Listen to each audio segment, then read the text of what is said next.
This is a surprising reason good kids behave badly and what they're trying to tell you. Let's uncover what's really happening beneath the behavior. This episode is for every mother who wants her child to grow up feeling confident, capable, strong, and good inside. The way we speak to our children is the way they learn to speak to themselves. So every time you say to your child, I believe in you, every time you say to them, I see you're trying your best, is a moment when you're shaping their future self-esteem. And yes, there are times we get overwhelmed, times when we say things we don't mean, times that we regret and wish we could rewind the moment. But here's the hopeful truth. Our children don't need perfect mothers. They need mothers who are willing to grow. And today, I'm going to help you make a transformational shift.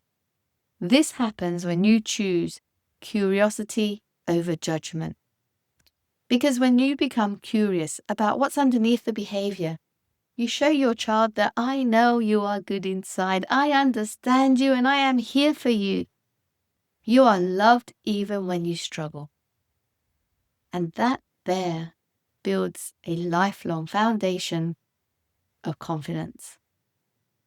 So if you want to raise children who trust themselves and know their worth and feel connected to you and to Allah, then this episode is exactly what you need today. Let's begin the journey, inshallah.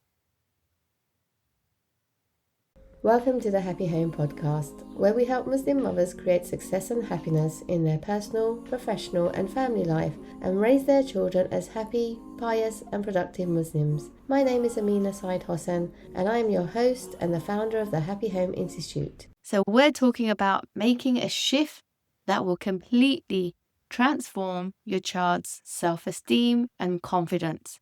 This shift is when we choose curiosity over judgment. Why is judgment so bad? Well, let me explain.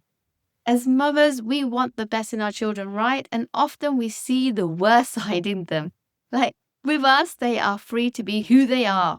They show us their worst. That's a good thing because it means that they feel secure with us to be who they really are. But it leaves us as mothers with a challenge. How do we reconcile the worst of what we see with bringing out the best in our children? This is something I struggled with for years before I learned what I'm about to share with you today. So let's start with understanding the impact of judgment. The best way to understand this, I think, is to relate it to your own experiences. So I want you to think about for a moment a time when you've made a mistake. Maybe you forgot to do something, or you lost control of your emotions for a moment. And someone reacted with, you always do this. You're so irresponsible. I can't trust you with anything. Or the worst one, you will never change. Tell me, how does that make your heart feel? It doesn't inspire you to change, right? It actually makes you feel small, ashamed, defensive, and maybe a little angry too. And most likely you shut down. Not because you didn't care, but because judgment didn't give you room to grow. It put you in a box. Now imagine being 5, 7, 10 years old perhaps, and hearing that kind of message regularly.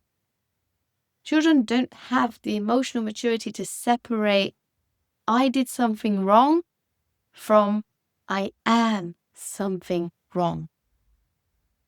You see, they take our words and make them the truth about themselves. How does that happen? Well, most parents do not realize that labels become our identity. As parents in our minds, we can quickly go from behavior to identity in seconds without realizing. One moment you're thinking and you're observing their behavior like, yeah, they lied, to now concluding, you're such a liar. You're a liar. Or you're thinking they didn't help today. And then concluding, you're lazy. Or sometimes you have your child, sticking with what they want, and you're thinking, wow, you always want your own way. You're so spoilt. Or even you're frustrated to becoming, you're so dramatic. In that way, we take the behavior and we make it an identity. It's a verb. And before you know it, it becomes a noun, a label. It happens so quickly, we don't even realize it's happening. And here's the thing, these labels, they don't just stay in our living rooms, in our four walls, they move into our children's hearts. You see, kids internalize them and start thinking, I can't do anything right. I'm so bad. I always upset my parents. And they begin acting and living from that belief. I know, because as a coach, I've helped hundreds of mothers to let go of these labels that they took on during their childhood, because it was getting in the way of them becoming the mother and the wife they wanted to be. They just didn't believe they could be someone else, the person they really wanted to. You see, judgment isn't just a moment. It becomes a story humans tell themselves. So if you're realizing as you're listening to this that your words may have had a greater negative impact than you ever intended, and you want to now know how to deal with your child's challenging behavior in a different way, a way that nurtures their growth instead, then you need to swap the negative judgment for curiosity instead. This will change everything. Instead of assuming the worst, get curious instead. Curiosity asks, what is my child needing right now? Or what skills are they struggling with? Or what emotion is overwhelming them right now?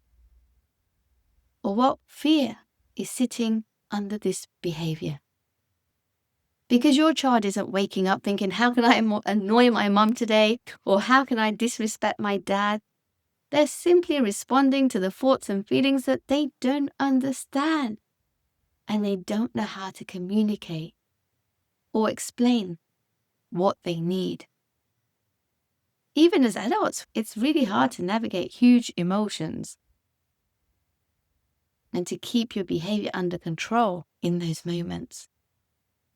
That's why I teach my clients, the mothers that I work with, to take control of their emotions before they take control of their behavior and their parenting. It allows you to show up with curiosity, because when you do that in your parenting, it sends this message: I see you're struggling, but I believe in the good within you. I'm here to help you find it. That is connection. That is coaching. That is Islamic parenting. One of the most beautiful lessons in our deen is that Allah is Ar-Rahman. He, subhanahu wa ta'ala, looks at the heart behind the behavior. He sees our intention. He gives us the opportunity to reflect and repair. He knows how He created us, good. And He names us with honor.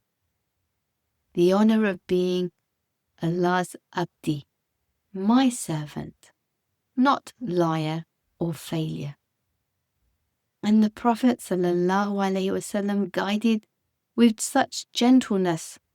He motivated others to do better by seeing the best in them. He corrected others softly. That's our model.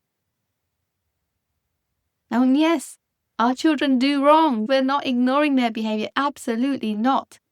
But we need to look at the heart first, because as the Prophet ﷺ said, there is a piece of flesh, and if that is good, the body is good. And if that is corrupt, the body is corrupt. Changing your child's behavior has to happen from the inside out. And as Muslim mothers, we need to align our approach with our deen. This is the key to successful parenting. Now, why does curiosity work so well, you might be thinking? Well, look, when the child feels judged or shamed, they hear your words over and over until it becomes their own inner voice. Most of the time, they're unable to detach your words from your anger. They trust you the most and think, well, if mum thinks it, it must be true. That's who I am then. And before you know it, they become the label you once saw. Yet, curiosity creates the opposite result. It assumes the good in your child. It separates the child from their behavior, and it allows your child to reflect on their behavior rather than focus on their identity. And it's at that point that growth happens. So I want to give you a simple tool that you can use today. I call this the curiosity pause. You see, the next time your child is behaving in a challenging way, I want you to pause before reacting. And in that pause, separate the behavior from the identity. Remember, they're lying, but that doesn't make them a liar. And ask a curious question instead. So, for example, instead of thinking, well, you never listen, maybe ask your child instead, did you hear me? Or were you focused on something else? Instead of labeling them, you're so lazy, ask them, does this feel a bit overwhelming right now? Would you like some help to get started? Or instead of thinking you're so dramatic and sensitive, you could simply say, this feels really big for you. Tell me, what's happening?